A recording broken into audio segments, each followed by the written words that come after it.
সূরা আন-নাসর পবিত্র কোরআনের ১১০ নম্বর সূরা, আয়াত সংখ্যা ৩। সূরা আন-নাসর আরবির বাংলা অর্থ পড়ছি। আরম্ভ করছি পরম করুণাময় অসীম দয়াময় আল্লাহর নামে। আরবি ১ নম্বর আয়াতের বাংলা অর্থ, যখন আসবে আল্লাহর সাহায্য ও ইসলামের চূড়ান্ত বিজয়। ২, আর তুমি মানুষকে দেখবে দলে দলে আল্লাহর দ্বীনে প্রবেশ করতে। ৩, তখন তুমি শুকরিয়া আদায়ের উদ্দেশ্যে তোমার প্রতিপালকের প্রশংসা সহকারে তার পবিত্রতা ও মহিমা ঘোষণা করবে আর তার কাছে ক্ষমা প্রার্থনা করবে, তিনি বড়ই তওবা কবুলকারী। সূরা আন-নাসর পবিত্র কোরআনের অন্যতম ছোট এবং মদিনায় অবতীর্ণ হয়েছিল এই সূরাটি। এই সূরাতে আল্লাহর সাহায্য, মক্কা বিজয় অথবা ইসলামের চূড়ান্ত বিজয়ের পর করণীয় সম্পর্কে আলোচনা করা হয়েছে। নবীজি সাল্লাল্লাহু আলাইহি সাল্লামের বিদায় হজ্জের নিকটবর্তী সময়ে এটা অবতীর্ণ হয় বলে জানা যায়। সূরা আন-নাসর এই সূরাতে বিজয় ও সাফল্যের সময় নিজের কর্তৃত্ব প্রকাশ না করে আল্লাহর প্রশংসা ও ক্ষমা প্রার্থনার শিক্ষা দেওয়া হয়েছে। ১ নম্বর আয়াতে কি বলছে? যখন আসবে আল্লাহর সাহায্য ও ইসলামের চূড়ান্ত বিজয়। এখানে বিজয় বলতে মক্কা বিজয় অথবা ইসলামের চূড়ান্ত বিজয়কে বোঝানো হয়েছে, যার পর আরবে ইসলাম সুপ্রতিষ্ঠিত হয়। ২ নম্বর আয়াতে কি বলছে? আর তুমি মানুষদেরকে দেখবে দলে দলে আল্লাহর দ্বীনে প্রবেশ করতে। মক্কা বিজয়ের পর দেখা যায় যে আরবের গোত্রগুলো দলে দলে ইসলাম গ্রহণ করেছিল।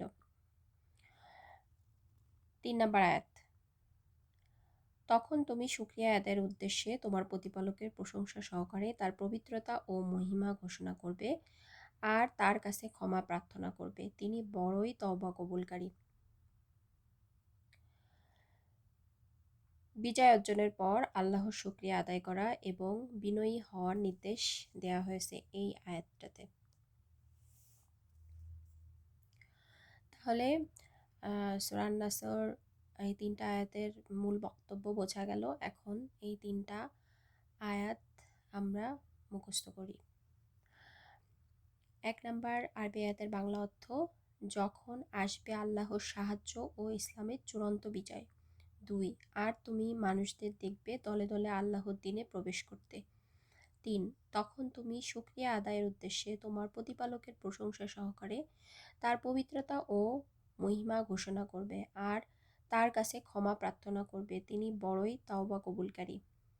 আবার পড়ি, যতক্ষণ না মুখস্থ হয় বারবার পড়ি। আরম্ভ করছি পরম করুণাময় অসীম দয়াময় আল্লাহর নামে।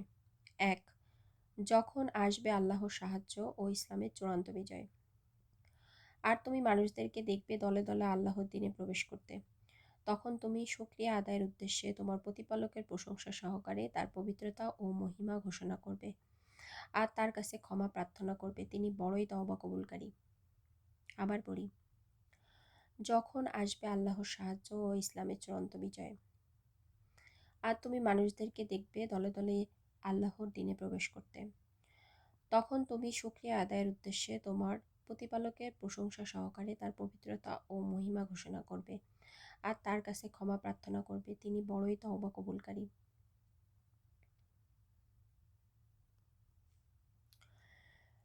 আবার পড়ি, যখন আসবে আল্লাহর সাহায্য ও ইসলামের চূড়ান্ত বিজয়।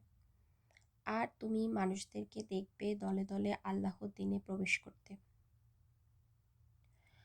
তখন তুমি শুকরিয়া আদায়ের উদ্দেশ্যে তোমার প্রতিপালকের প্রশংসা সহকারে তার পবিত্রতা ও মহিমা ঘোষণা করবে আর তার কাছে ক্ষমা প্রার্থনা করবে, তিনি বড়ই তওবা কবুলকারী। আরম্ভ করছি পরম করুণাময় অসীম দয়াময় আল্লাহর নামে। যখন আসবে আল্লাহর সাহায্য ও ইসলামের চূড়ান্ত বিজয়।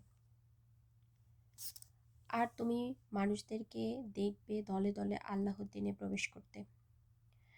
তখন তুমি শুকরিয়া আদায়ের উদ্দেশ্যে তোমার প্রতিপালকের প্রশংসা সহকারে তার পবিত্রতা ও মহিমা ঘোষণা করবে আর তার কাছে ক্ষমা প্রার্থনা করবে, তিনি বড়ই তওবা কবুলকারী। আবার মুখস্থ করি, যতক্ষণ না মুখস্থ হয় ততক্ষণ পড়তে থাকি। যখন আসবে আল্লাহর সাহায্য ও ইসলামের চূড়ান্ত বিজয়।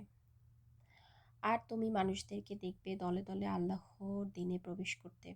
তখন তুমি শুকরিয়া আদায়ের উদ্দেশ্যে তোমার প্রতিপালকের প্রশংসা সহকারে তার পবিত্রতা ও মহিমা ঘোষণা করবে আর তার কাছে ক্ষমা প্রার্থনা করবে। তিনি বড়ই তওবা কবুলকারী।